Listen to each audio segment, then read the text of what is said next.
Brian, thank you for the lovely welcome, and also to you, Nick. And also to you, Sally Ann. Lovely to have you here and see the great work that you and the advisory committee are doing. It is such an exciting time, really. I mean, and that's not the elections. I'm talking around technology and all these things that are happening. I should pay my respects to Ngunnawal people as well, and just recognise that they are the traditional owners. You know, it is amazing, 65,000 years of history that we have the great pleasure of celebrating. And as a social anthropologist, I will refer to in a moment, it really is very important that we do that. Okay, so I've got about 20 minutes to keep you excited and enthused, and then we're going to get a little bit of Q&A. But I should quickly say to the Jubilee Fellows, congratulations. It's really great to see what you've done. It's great. Looking to see wonderful things coming out of what you're going to do over the next 3 years. I should start with a confession, though, because even though, as Brian said, I've been in computing, I am not a computer scientist, so I should put that out on the table. I actually was trained as a social anthropologist. I did a science major through school, and then in the 70s, and I love that book by David Hawkins of all the 70s people with long hair. That was sort of a little bit of me in the 70s, looking for a different way of looking at life. And so I went off and did English, medieval English of all things, and social anthropology. But when I finished it, I was thinking about what I wanted to do. And in those days, it was actually, you know, I thought around, you know, computing. I'd had a few friends who worked in that area, and I went along to IBM. And for anyone who's been around that time, does anyone remember the IBM IQ test? Oh, gee, there are a few people. They're getting a bit thin on the ground. Yeah, well done. Anyway, it was a test to determine whether you had much analytical capability. I think I must have fluked it because they did hire me, and I actually trained as a system engineer. And in those days, because they knew I was totally inept, they put me through 2 years training. I was in New Zealand at the time, and I came across to Sydney. And for my sins, in the front of that book, that IBM System 360, which probably weighed I don't know how many tons, I actually started as an assembler programmer on that particular computer. And that was the beginning of my long sort of love affair with technology. But gee, it goes quickly. So, you know, when Eleanor asked me to come and give this speech, you know, I thought, 50 years, ANU, what a wonderful, wonderful thing. And then I suddenly realised that was 71, and I joined IBM in 79, so that sort of puts me in that sort of 42, 43 years of in this industry, which it has been incredibly successful. So, what I'm just going to try and do tonight is just a few things. One is you're going to have to just bear with me. I need to go through a little bit of nostalgia because when I think of 50 years, I can't help but think about all those things that I've been involved in, but it will be very quick because I really do want to look to the future about the next, I'd like to say 50 years for ANU, but you know, the truth is if I can see 5 to 10 years ahead, I think that's probably a little bit more realistic. And then I just want to leave you with a few ideas, what I think that we all need to really stare into if we're really going to make a difference for this country and we really bring together the wonderful academic community we have, industry and government. And the truth is we are not good at doing it. And we need to get better because it's when we're stronger together that this country will go forward. But anyway, so let me just start with a little bit of nostalgia because there are a few people out there who I do know who have been around for a while. And you know, I look back over the last, well, I will say 43 years, but you know, incredible changes in computing. You know, I mean, as I said, I started on this mainframe computer, and today, you know, the cloud has sort of taken over everything. And yet, you know, cloud computing has only penetrated about probably 30% of all computers in the world. Incredible opportunity. And that's why, if you're investing, why Microsoft Azure, Google Cloud, and AWS are doing so well, because this is just going to continue on as we go forward. chip design has changed enormously in that period. And I used to have to give the presentation as the IBM engineer on a controlled chip collapse technology, which was these sort of big chip design things that used to be in the IBM 370. And that was sort of like, I think at those days, it would have been what? At maximum, maybe, I don't know, would have been 14, maybe 16 megabytes of memory. And this thing here, 256 gigabits, it's just amazing the technology change. By the way, I should turn on the timer. Otherwise I'll be here a long time. And so, and then I go back, and then as Brian mentioned, I went into telecommunications, and I actually was part of, the early days of mobiles in Australia. And it was just an incredible period. I mean, and now you see the power of mobiles and what you do on these things and how the apps have changed the world. It's interesting, when I look back, we saw the vision for this. I can remember being involved in projects, around payments back in, the early 90s, late 80s. I remember even talking about the World Wide Web and virtualization even in those days. So I'll come back to this, but the actual principles of computing have not changed radically. How they're implemented have, but virtualization is still there. How you manage memory is still a big issue. So all this is sort of has, I think, really important implications for what we do even today. And, it's just a real pleasure to see how ANU has been at the forefront. So, as Brian said, I was CEO of IBM for my sins. By the way, it was very hard to put a tie on tonight. I'm sorry, I'm not, and IBM used to have white shirts and dark suits. I haven't worn this suit, I think, now for probably, I don't know, it would be nearly 2 years. And so anyway, I did it for you, Tony, only for you. I can remember even then the power of ANU, and I was in Sydney, as being a beacon of great computer scientists. I can remember the interplay even, because I think IBM used to serve ANU for a while. And then, it was just amazing to see. And ANU was seen as sort of this real crucible of great intellect and thought leadership, which I think it still is today, and really important as we go forward. So, 50 years at ANU is just tremendous, and it is great to see what you've done. But let's just turn to the future, because I think I'm more excited about the future than the past.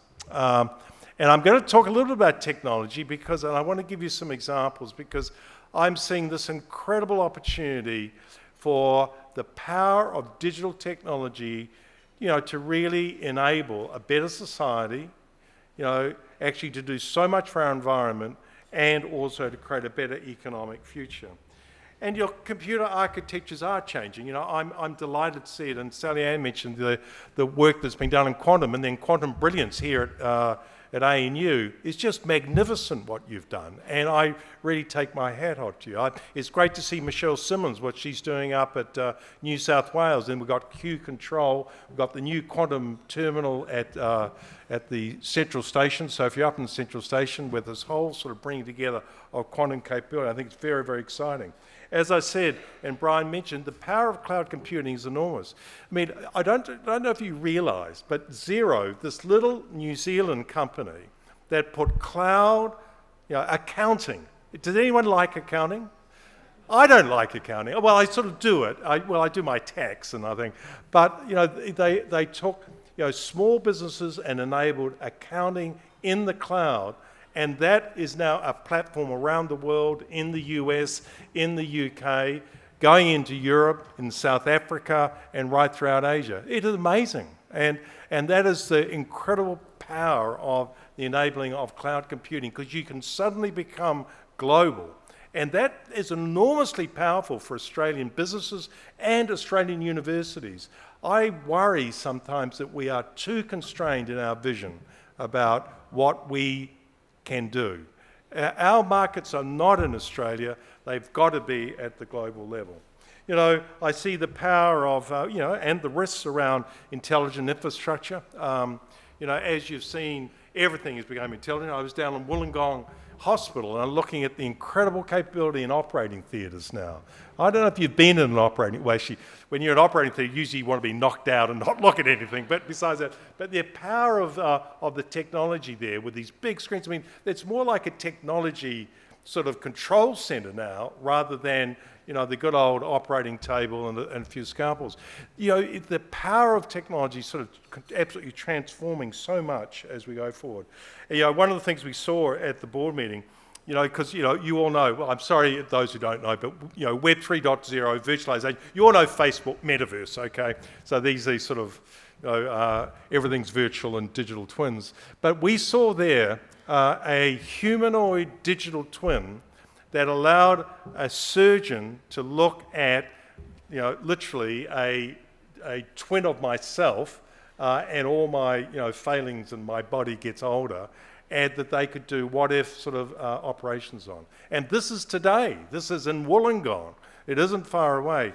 This is exciting, and the incredible capability that's going to give for, you know, young surgeons doing better surgery, better, you know, better operations. Really, really exciting. And then, you know, I think around the ubiquity of communications. I mean, by the way, has anyone looked up at the sky? You all know SpaceX. You know Elon Musk. Okay, he now owns Twitter. You got that bit? Well, he doesn't own it yet, does he? He just sold, I think, about 5 billion or so of shares. But if you all know about the satellites, the low orbit satellites, do you guys do satellites here? We do. Okay, how many satellites you got up there? I think it's about, by the way, I go for a walk early in the morning, and when he put those original satellites up, remember they were that stream, and you'd look up and you thought that you were being watched. You were. But, you know, he's going to have 12,000 low-orbiting satellites up there that are going to radically change the way we communicate. Now, I sort of like it, and I sort of am a little bit scared about it, you know, as well. But these are opportunities, you know. And then I was absolutely delighted to hear about the machine-human interface here. I think one of the big opportunities is how we interact with this stuff better. Is that team here tonight? They are, well, you know, I just really excited. I think that one of the biggest challenges we have is how to make a better human-like interface and into machinery, and I think the opportunities are just enormous going forward. So I could keep going on, but if you think the last 50 years was, you know, fun, it's going to be better in the next 50, okay? So that's the message. You got it? Yeah, okay. And then if I just one more, yeah, good. Yeah, a little bit of a cheering is okay. The other thing is you've got to remember that it is transforming every industry. I mean, Brian, I think everyone who said it came up here tonight. Every industry I know, you know, be it mining, every bit of agriculture, even, you know, Brian's, you know, vineyard. You know, it's all around technology. And I was down in Adelaide with CSIRO looking at the soil database, and they're using geopositioning to look at, you know, the actual soil quality per square metre, you know, in terms of what they're growing. This is game-changing sort of stuff. We can be the most productive, you know, producer of food in the world, better than the Netherlands, who are the ones today. So this is real outcomes that we're talking about. Do you think, I mean, I'm not as excited as Marianne, but I'm pretty good, you know, so it's great. But, I mean, just I do want to say, look, there are some risks with this, and this is where we need you to be. Not all the risks, so I want you to be on the good stuff, but, you know, cyber is a real issue, and you've seen it in the war in the Ukraine. You know, if you're taking out a country, national actors today, you know, yeah, you can throw bombs, but actually the digital infrastructure is far, far more important. And even listening on the radio as I drove down, you know, the impact on Russians who can't get access now to their Google accounts. They feel totally cut off. I mean, it's become such a part of who we are. But we need to really be careful. I mean, you know, obviously in business, I've been involved in a lot of cyber attacks. I don't know, have any of you been through a ransomware attack? Where?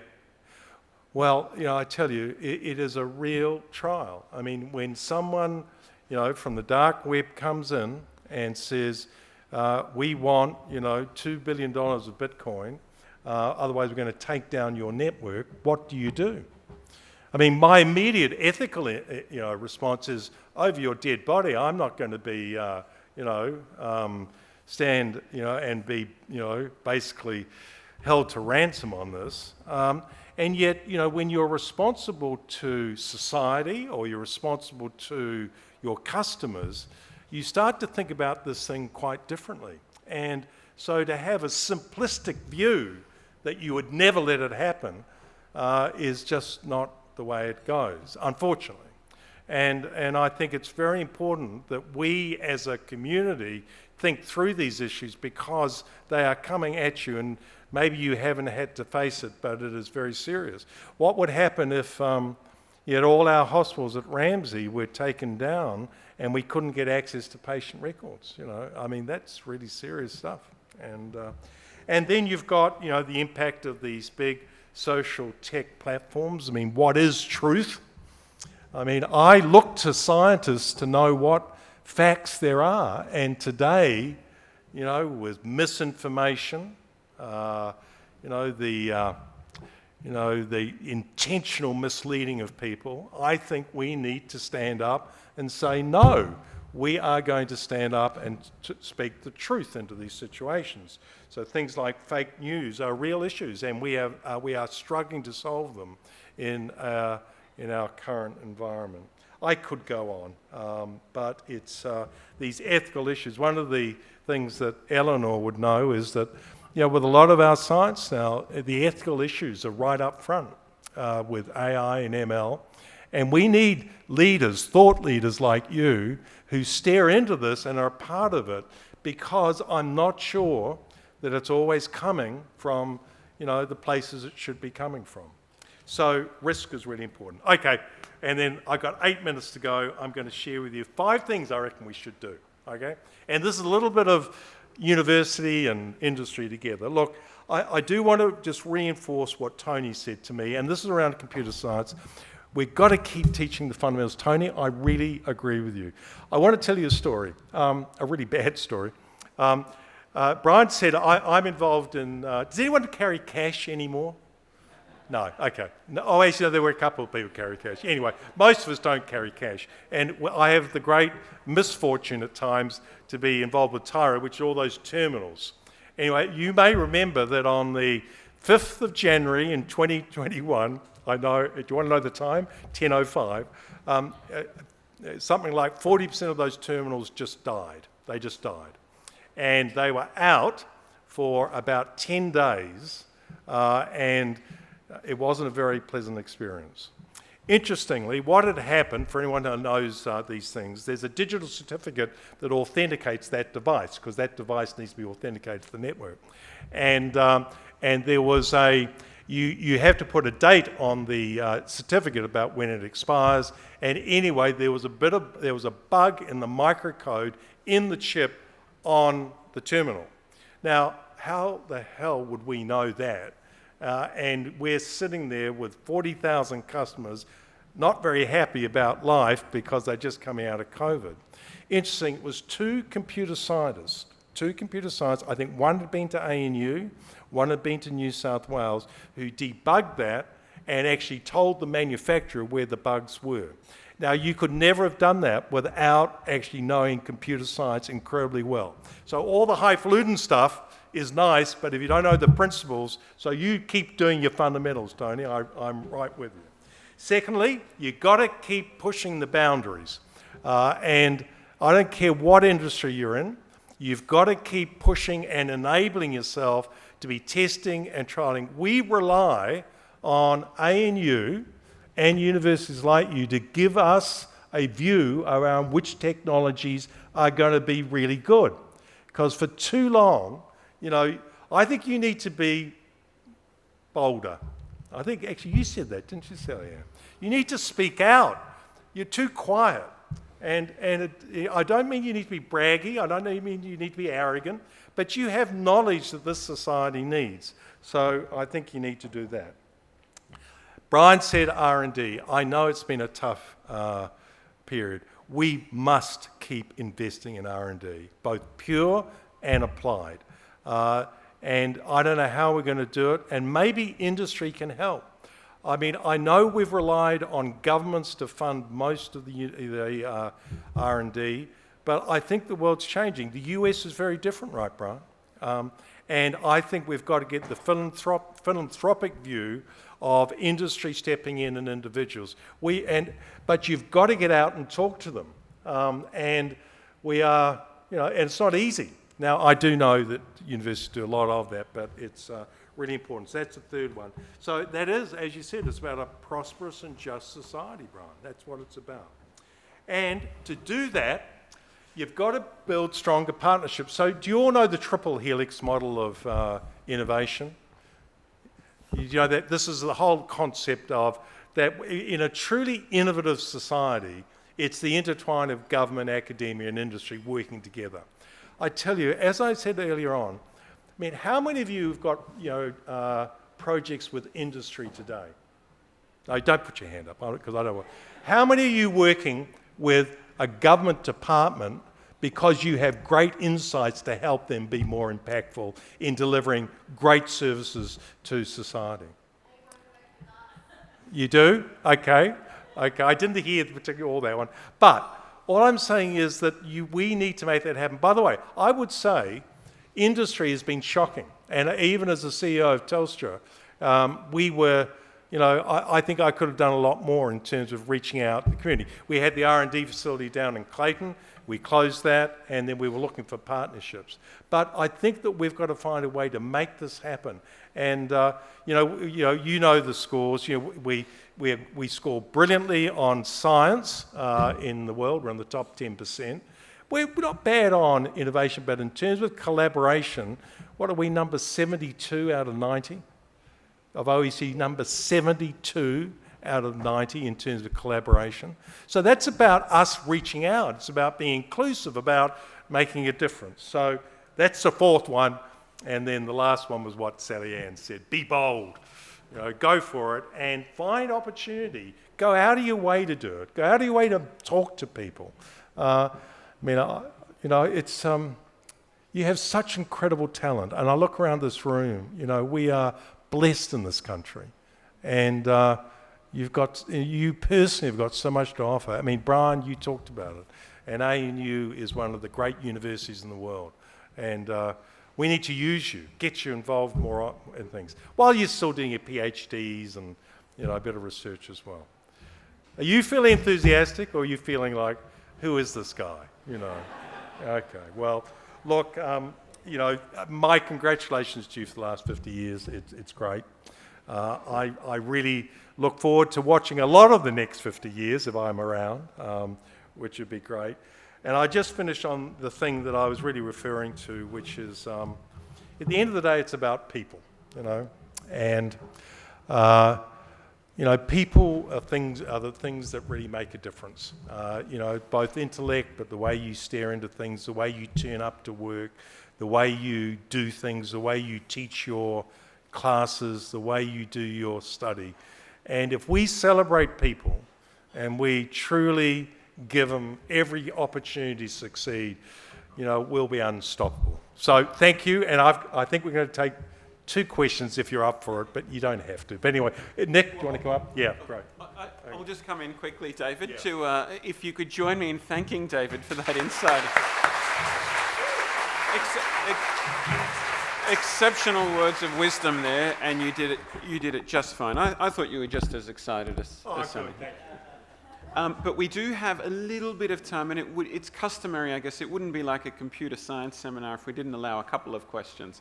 So we will throw to the audience. I think there's a couple of roving microphones, so perhaps just put your hand up pretty high so that we can see it if there happens to be a question. I think the first one was somewhere over there. No? We'll go over here. Thank you, Paddle, just over to the left. Hey David, thank you very much for that. Suren Dayal, I'm actually in industry. We did commercialise some R&D from here. Brian's kind of aware of that. We sold it to a big Silicon Valley company. My question to you is, we've got this election coming up. Regardless of which side wins, if you had 10 minutes with the Prime Minister, what would you say to them to encourage that between industry, government and academia? question. Good question. Don't take 10 minutes, but... It's really interesting. Most people would say you try to go to behaviour, but what I would actually do is say we need to create a common vision for this country that we all can be inspired to achieve together. That's the way you get collaboration. Look, I could say to Brian, we've got to collaborate, be friendlier or whatever. It won't happen. But it's like in a project, when you have a common objective about what we want to be as a nation, I tell you, we'll make it happen. Because none of you in this room are not collaborative people, but you've got to be brought together to achieve something. So I'd say, Prime Minister, what is your vision for this country that is going to take us forward for the next 20, 30 years? And yes, I know we've got inflation running high and it'll say all that, but we need more than that, and that'll be the results. That's how I'd respond to that. Thank you, David. And we'll take one more, and I see an arm up the back there. Sorry to get the roving mic. And then you can have dinner. And then you can have dinner, yeah. It's very good if you ask questions. Hi, Jasmine, wearer of many hats. In an era where we talk about and decry the death of expertise that anyone listens to, what advice do you have for those of us in the room who have many hats and different roles to make sure that the advice and the expertise that we give cuts through?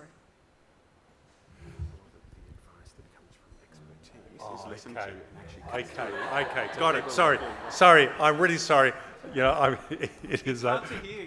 That's the right. microphone's Yeah. Well, look, it's a really interesting one because I understand. And I'll use CSIRO as an example. CSIRO got into a lot of trouble around climate science. Remember, this is going back under the Abbott period. So this is Chatham House rules, isn't it? Anyway, no longer. It's truth. So I don't mind saying. And because our climate scientists wanted to present the truth, but they ended up trying to give an opinion. One of the difficult things of being a scientist or a researcher is to be able to present the truth and not to complicate it with an opinion at the end. By the way, I do it all the time, so I find it hard. So what I would suggest is what the most important thing to get cut through is to just be incredibly, clear about your message with the scientific facts and the proof, and stand your ground. And where you lose, where a scientist loses it, is when they get into the political side, and that's, I'm afraid, not our job. Well, you can do that because you've got to have a political view, but that's how you get cut through. And now, I've got to say that I was listening to the drum, and there was someone from ANU School of Computing talking around the election, online elections. Who's that? Who does that? Right. She was great. She was really great. She presented the facts. She said, this is what was good, this is not what's good. She smiled, which was great. She had, she was a real person. And sometimes I think we need a bit of humanity in the middle there too, but present it the way it is. I don't have any other magical answers, but what I do know is truth and fact-based views do cut through in the end. Sometimes you're going to say it a lot more times, but it does get there. And I know it's pretty tight up there. Okay, thank you. We have dinner now. Thank you so much. David, thank you very much. So in the interest of not standing between everyone and the mains, we're going to present you with